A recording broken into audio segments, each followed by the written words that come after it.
Good morning 6 class. आज part 3 नादान दोस्त के बारे में हम पढ़ेंगे। ये एक लेख है जो हिंदी भाषा के प्रमुख कवि प्रेमचंद जी द्वारा लिखा गया है। प्रस्तुत लेख नादान दोस्त के लेखक जो है प्रेमचंद जी ने बाल सुलभ जिज्ञासा का वर्णन इस लेख में किया है कि किस प्रकार बच्चों में जिज्ञासा उत्पन्न होती है और वो किस प्रकार ऐसा कार्य कर बैठते हैं जो कभी हानि तो कभी लाभ पहुंचाता है। प्रस्तुत लेख नादान दोस्त के लेखक जो हैं बाल सुलभ जिज्ञासा का वर्णन उन्होंने बहुत ही सरल सुगम भाषा में किया है। इसमें 2 बहन भाइयों की कथा का वर्णन किया है। केशव व श्यामा दोनों भाई बहन हैं। इनके घर के अंदर कॉर्निस पर एक चिड़िया ने अंडे दिए थे।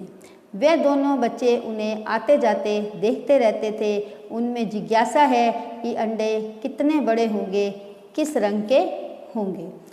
तो एक घर के अंदर एक चिड़िया ने अंडे दिए और उसमें 2 बच्चे रहते थे जिसका नाम केशव और श्यामा था।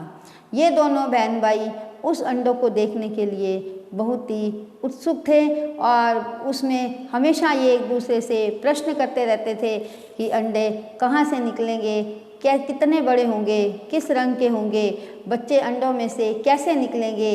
इन बातों का जवाब देने वाला उनके पास कोई नहीं था, क्योंकि माताजी उनके घर के कामों में लगी रहती थी और पिताजी बाहर के कामों में लगे रहते थे और बच्चे डर के मारे किसी से इस बात को नहीं पूछते थे।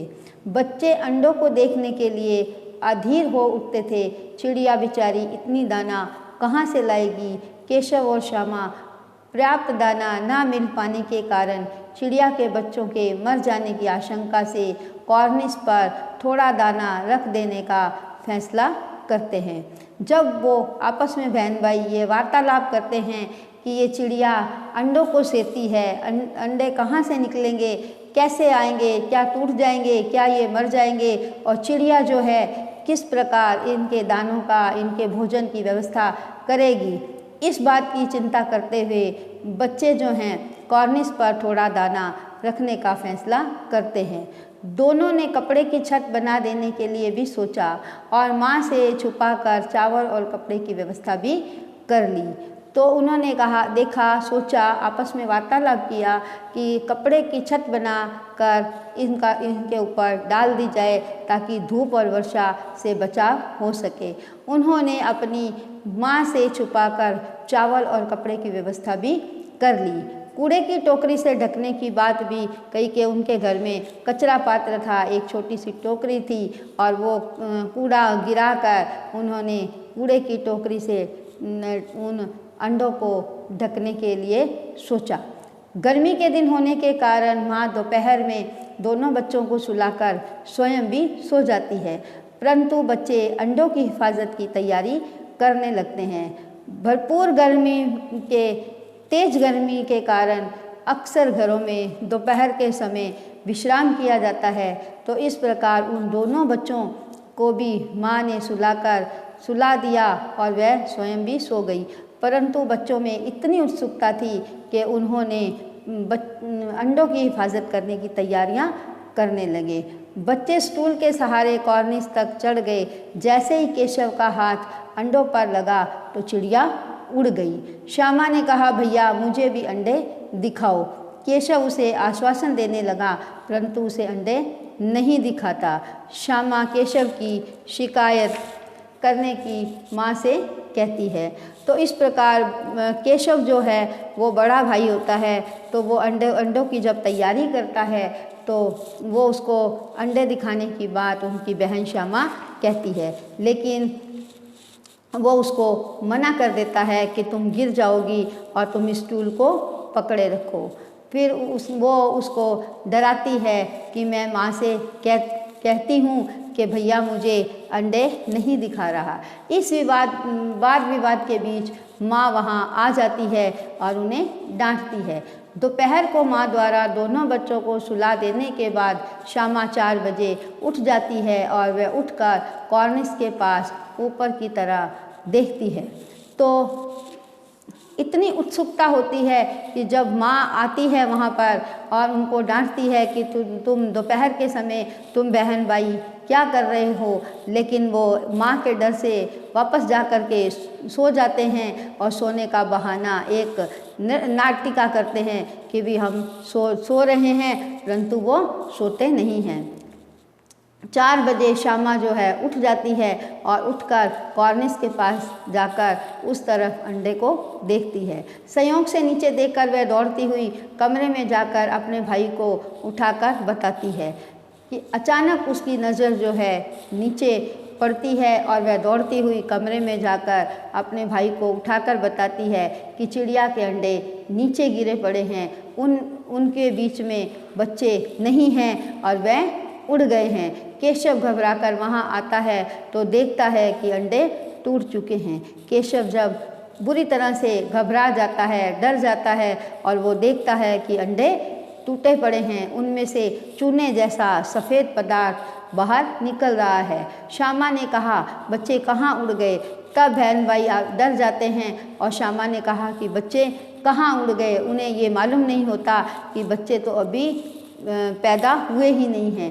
केशव बोला, बच्चे तो उड़ गए और अंडे फूट गए। इतने में माँ वहाँ आ जाती है। इस बातचीत के दौरान वहाँ माँ आती है और छड़ी दिखाकर बोलती है, तुमने अंडों को छुआ होगा। तो जब डर के मारे छड़ी जब माँ दिखाती है तो बहन भाई जो हैं डर भय से कांपने लग जाते हैं और माँ की छड़ी को देखकर बहुत ही भयभीत हो जाते हैं और माँ ने उन्हें कहा कि तुमने इन अंडों को अवश्य ही छुआ होगा। माँ ने कहा कि अंडों को छूने से चिड़िया के अंडे जो है गंदे हो जाते हैं और चिड़िया उनकी देखभाल नहीं करती और चिड़िया उन्हें अब कभी भी इसको नहीं सहती और उसको ना सहेगी। तूने तो बहुत ही बुरा किया है।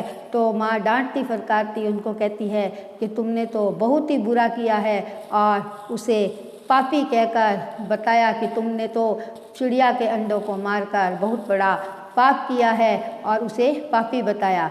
केशव को अपने किए पर बहुत पछतावा हो रहा था। उन्हें याद कर वह कभी कभी रो पड़ता है और दोनों चिड़िया वहाँ फिर कभी नहीं दिखाई देती। तो उनके एक नादान दोस्त थे जो उनको छोटे थे और वो इस चीज़ को नहीं समझते थे, उनमें इतनी बुद्धि नहीं थी कि भी चिड़िया के अंडों को यदि छू देंगे तो वह कभी भी उनको नहीं सहेगी और उनकी देखभाल कभी नहीं करेगी।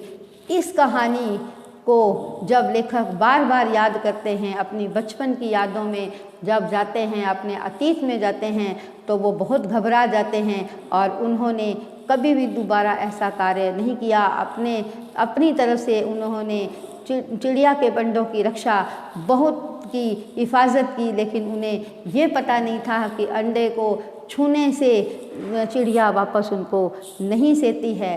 तो इस प्रकार पछतावा करते हुए वह अपनी बचपन की यादों में खोए हुए वापस जब आते हैं तो वो रो पड़ते हैं कि मेरे से ऐसा पाप बचपन में हुआ और दोनों चिड़िया फिर कभी दिखाई नहीं दी।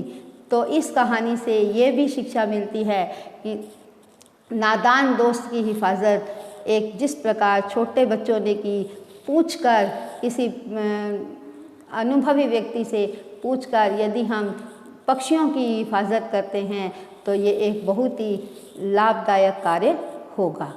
तो आज का पाठ 3 नादान दोस्त यहीं समाप्त करते हैं।